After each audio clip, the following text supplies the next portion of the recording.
Hey guys, it's Bex. And I'm Arnav. Korean dumpling में आपका स्वागत है. So today we are gonna do another reaction video. It's not been requested by anybody.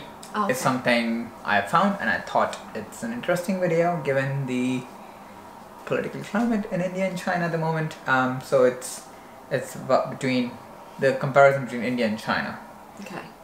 In mid-June 2020, World War III started trending on Twitter again. This time it was because a border dispute in the Himalayas between Chinese and Indian forces turned deadly, killing upward of 20 people. This is the first time since 1975 that the two countries have had a fatal conflict, and the most serious skirmish since 1967. Naturally, as the two nations are populous, militarily powerful, and have nuclear capabilities, the world is biting its nails to see what happens next. But assuming the whole thing doesn't end in diplomacy or a world-consuming mushroom cloud, which country has what it takes to bring home a final victory?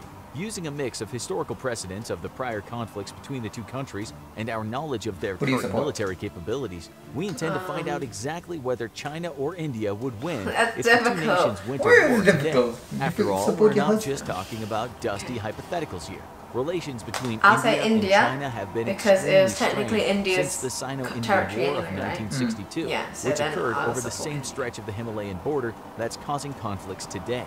India had granted the Dalai Lama asylum within their borders after the fallout of the 1959 Tibetan uprising, already putting them in China's bad books. And with China's military encroaching on the line of actual control, the demarcation line that separates Indian and Chinese territory in the Himalayas, a military skirmish was practically inevitable. The resulting conflict was short-lived, lasting only 1 month and 1 day between October and November of 1962. The People's Liberation Army of China had a vast numerical superiority over India's military forces, and India suffered significantly greater losses, with nearly double China's deaths, many wounded, and over 3,000 captured. This loss is partly chalked up to the fact that it's believed, according to some leaked CIA documents, that India underestimated both China's military capabilities and their willingness to escalate the conflict. While India requested military assistance from the US in the form of 12 squadrons of fighter jets, their pleas were rejected, and India instead turned to Moscow for assistance. Ultimately, none of it did all that much good, as China claimed the eastern theater up to the line of actual control before declaring a unilateral ceasefire. India was left to lick its wounds, and tensions between the two countries have been high ever since, with conflicts still breaking out well into the 70s. Both nations have ramped up militarization around the line of actual control as a show of strength, and this has left both with very little room to maneuver. In a sense, the Himalayan border is a military powder keg, and lately we've been seeing the sparks. While a past record of military supremacy definitely works in China's majority favor, of it's in India, but then there's also on the border and failure is Nepal an and excellent China, teacher. Tibet India has been engaged in frequent conflicts since the Sino-Indian War, giving their combatants invaluable battlefield experience. India is widely believed to have won every conflict they engaged in post-Sino-Indian War, with the exception of the Indo-Pakistani War of 1965, which ended in a ceasefire. China comparatively fought its last considerable conflict against Vietnamese forces in 1979. Once again, experience won out here, as the Vietnamese, who'd recently honed their skills in battle against the forces of the United States, are largely considered to have handed China's asses to them. This is why the value of actual experience in war can never be overstated. But let's take a step back and look at what these two militaries have to offer in terms of manpower, technology, training, and resources. First, soldiers, the bread and butter of any military. Much like the Sino-Indian War, China has numerical superiority, though in India's defense, seeing as China is ranked as having the highest number of active military personnel in the world at 2,035,000, China's military has numerical superiority over literally everyone, with over 500,000 reserve personnel who could be easily called into action in a wartime scenario. China is a force to be reckoned with. India, however, isn't all that far behind, with 1,237,117 active personnel and an impressive 960,000 reserve personnel, putting the difference between their totals in the mere 100,000s. But here's the big twist. The numbers here only I think it's just like in case you need, which is the ground force branch of the Indian Armed Forces, whose total number of active personnel are 1,444,500, second only to the PLA's total active personnel. However, the overall numbers of reserve personnel for the Indian Armed Forces now dwarfs China's at an astonishing 2.1 million. The Indian Navy boasts 67,252 active personnel and 55,000 reserves. The Indian Air Force has 139,576 active personnel and 140,000 reserves. In contrast to India's three-pronged system, the PLA consists of 5 branches: the Ground Force, Navy, Air Force, Rocket Force, and the Strategic Assault Force. The Ground Force is the Chinese infantry and land-based operations, with 975,000 active personnel. The PLA Navy has 240,000 active personnel. The Air Force even higher at 398,000 active personnel. The People's Liberation Army Rocket Force, also known by the pretty funny acronym PLARF, is the branch of the military in charge of land-based ballistic and nuclear armaments. They have only 100,000 active personnel. And finally, the Strategic Assault Force. This is the newest branch of the PLA, established officially in 2015, dealing with extremely modern forms of warfare like space and cyber operations. This division is so new that we don't even have an exact number of active personnel. But due to the specialization of the job and the fact that the group is only 5 years old, it's safe to assume that it's likely the smallest branch of the PLA. However, we also have a far wider trend to consider here: the fact that China and India are 2 of the most populous nations on Earth, with populations of 1.393 billion and 1.353 billion respectively, as of 2018. In a situation of all-out war over their shared border, if both nations introduced conscription, the numerical differences between their armies would ultimately be nebulous. So, if neither army would have an extreme numerical edge in the case of another conflict, let's zoom in and take a look at the average military service member in each infantry, specifically their training, equipment, and weaponry. Thankfully for India, they've grown to invest in more intensive military training over the years, including joint operations training with the British, US, Japanese, French, and Australian militaries as their involvement in the UN deepened. The Indian military has also consistently invested in modernized primary assault rifle systems for their troops, currently working with a mix of American Sig Sauer 716 assault rifles and an Indo-Russian AK-47-203, a modernization of the famously reliable and hardy AK-47. As of 2018, Indian infantry troops are fitted with SMPP ballistic armor, even capable of withstanding blasts from the steel core rounds fired out of an AK-47. All these factors add up to one formidable individual soldier. China's infantry troops don't have quite the same thing going for them.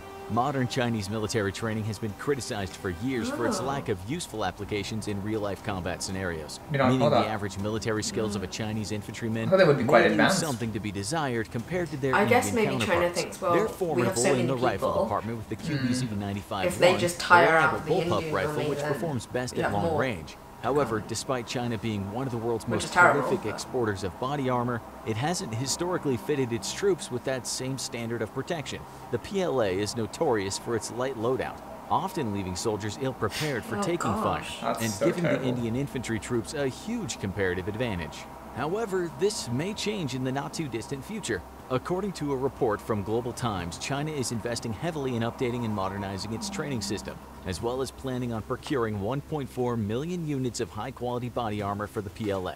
While this isn't currently a certainty, if these plans do go through, any advantages that the Indian Army may have had on an individual soldier level would essentially evaporate, leaving them dead even once again. But these days, war is far more complex than a large group of armed men running at each other and fighting down to the last one standing. In modern warfare, technology can give militaries the crucial edge they need to secure a victory over the enemy. Since 2008, China and India have ranked second and third, respectively, in global military spending, but the gap between them is still pretty immense. Last year, China spent an astonishing $261 billion on military development, compared to India's far smaller $71.1 billion. Wow. This disparity 4 times. becomes a little more natural when you realize that China's economy is 5 times the size of India's. Let's take a look at how these numbers actually translate into vehicles for their armies, navies, and air forces. While China is generally packing more hardware than India, one exception is in the world of tanks, where India's over 4,200 stands over 1,000 units greater than China's 3,200 plus tanks. However, this doesn't paint the whole picture of China's ground capabilities. If we're looking at the number of armored ground vehicles overall, China's 33,000 dwarfs India's 8,600, giving them considerable ground superiority,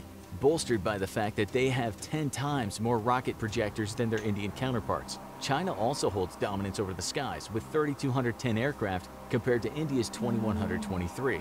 It also has approximately double the fighter and interceptor jets and 507 workable airports compared to India's 346. Once again, sadly for India, this trend continues into the country's navies. In terms of total naval assets, China outnumbers India by 777 to 285. More specifically, it has 74 submarines to India's 16, 36 destroyers to India's 11, and if wars were decided on equipment alone, it's unquestionable that China would take the win here.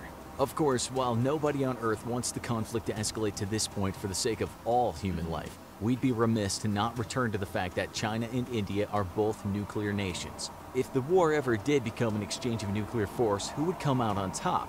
Well, for a number of reasons, China has a clear edge here. Not only did they develop their nuclear capabilities just over a decade earlier than India in 1964, New Delhi wouldn't have its first nuke until 1975, but their nuclear arsenal is also double the size of India's with a far quicker growth rate. China has a stockpile of 320 nuclear warheads, having grown by 40 in the past year. Compare this to India with only 150 nuclear warheads, which grew by a mere 10 in the past year. Both nations can deploy these warheads via the nuclear triad of missiles, submarines, and bombers, and thankfully for the human race, both have a no first strike policy. This means the warheads can only be used in retaliation to another nuclear attack, making it less likely that either country would want to strike first. Of course, if either did, all of us would ultimately lose from the resulting radioactive firefight. But on sheer numbers, China takes the clear win with regard to nuclear capabilities. One final factor worth considering is one that's rarely mentioned in a lot of abstract military planning: allies. While it's easy to think of war purely in terms of enemies, your diplomatic and military friends can also be a make or break factor in determining the outcome of a conflict. While China could largely be working a solo war against India, with the exception of perhaps Pakistan, a country with fraught relationships with India to say the least, India itself has been building diplomatic relationships with a number of extremely valuable allies. These include the United States, a country with the highest military spending in the world, who under President Trump have gone cold on relations with China while referring to India as a major defense partner. India has also developed strong diplomatic ties to Japan, France, and Australia through performing a number of joint military drills with all of them. Having these various world powers behind them gives India a serious combat edge over China, providing these allies come to India's side in their time of need. While the US could be India's greatest ally in this speculative war, foreign policy under President Trump has been known to be capricious and unreliable to other allies, such as the Kurdish forces in Syria in 2019.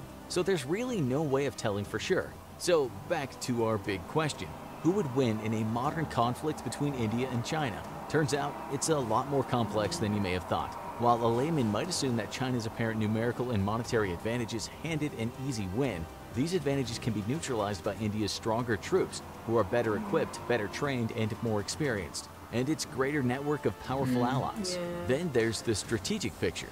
As while the Indian Navy is smaller than the Chinese Navy, India itself is situated on the jugular of Chinese trade, so to speak. Chinese trade ships must pass through the Indian Ocean to reach their destinations, and while China may have a larger fleet, it's not very well equipped to conduct operations far from its own shores. With only 2 aircraft carriers with a capacity of about 24 aircraft between them, and one not even being operational yet, any Chinese incursion into the Indian Ocean to protect its trade fleets would be disastrous, as the Chinese task force would be brutally pounded by Indian air and naval power. With China receiving the bulk of its oil from maritime trade routes, a protracted war between the two nations would inevitably cripple the Chinese military and industry. India would simply have to fight defensively, as the terrain separating India and China is extremely difficult and well suited to defensive warfare, while the Chinese could crush any Indian incursion into China itself. And there'd be few strategic targets to take close to the Indian border anyway. A war between the two nations would inevitably see India the winner, as it slowly strangles Chinese trade to death. Interesting. Very interesting video. So, yeah, seems like India has quite a few. I think the allies is a really big thing, and the better training. I think, having powerful allies and also just more experience in warfare, it's gonna be I'd hope that nothing ever would happen. It would be great if there's no wars and China doesn't act stupid and keep taking stuff and all that jazz, but seems like India has India is kind of... It's got a good defense, I think. Yeah, because India has always been on the defense side, right? Yeah, like they like to protect their borders. But yeah, I mean, obviously, if you attack, then India is gonna retaliate back, right? That was really interesting though. Like, I love how the video had like all the animations and all the numbers. Yeah, it's from the infographic show. They're a really big channel. That was really good. They make really nice comparisons, and all the videos are like this.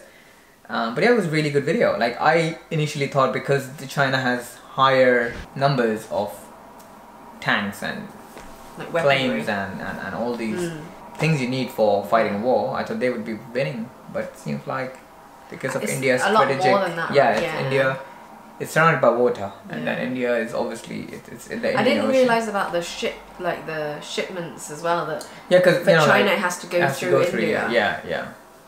Because then you'd think that China would want to be in India's good books then. But they can't, because China is obviously competing with India, right? So. I think US would jump at the chance to beat China. Absolutely. If it was with India, yeah. I mean, any tension between India and Pakistan, or India and China, or China and Pakistan doing something to India, US is gonna be like, shut up. Yeah. I'll come. Yeah. I'll join in. Yeah. Like, even before we ask for help, they're gonna be like, why is this happening? Because they'll have to jump on a chance and just be like, you sit down, you shut up.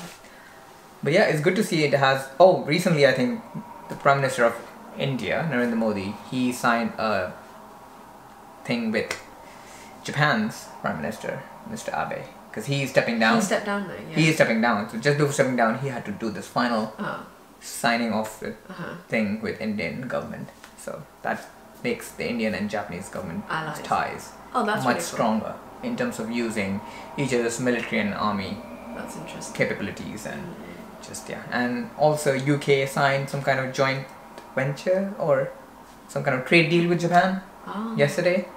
So it seems like Japan is in Japan's getting more powerful. Yeah, that's cool.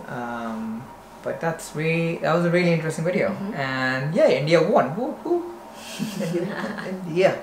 So yeah, that was. I think that offending country should win, shouldn't it? Really, because all they're doing is defending their country. I guess. Doesn't matter if you're defending or attacking, as long as you're winning and as long as you're Indian government. Yeah, you gotta win. You gotta keep your country safe. So, and Indian Army is known for its massive like training regimes, and just they are like one of the most well-trained army. I remember the video that we watched that we reacted to not that long ago. They were saying that if you see us, then if you don't see us, then you know we're working. Yeah, that's cool. It was a Indian Army Nation First video, which if you haven't watched it yet, you can see. I'll put a link above the video somewhere. So yeah, that was a really nice video to see how well India's army is equipped to defend its borders. If you like this video, don't forget to click the like button and share with your friends, and leave us a comment below if you have anything you wanted to add, or if you have anything else that you want us to react to. And if you haven't subscribed to our channel, do subscribe to our channel, because we are trying to post a video every couple of days, 3 videos a week. So if you want us to keep posting content for you guys, and if you subscribe, it really encourages and motivates us to keep posting more video. So please feel free to subscribe to our channel and help our tiny channel to grow.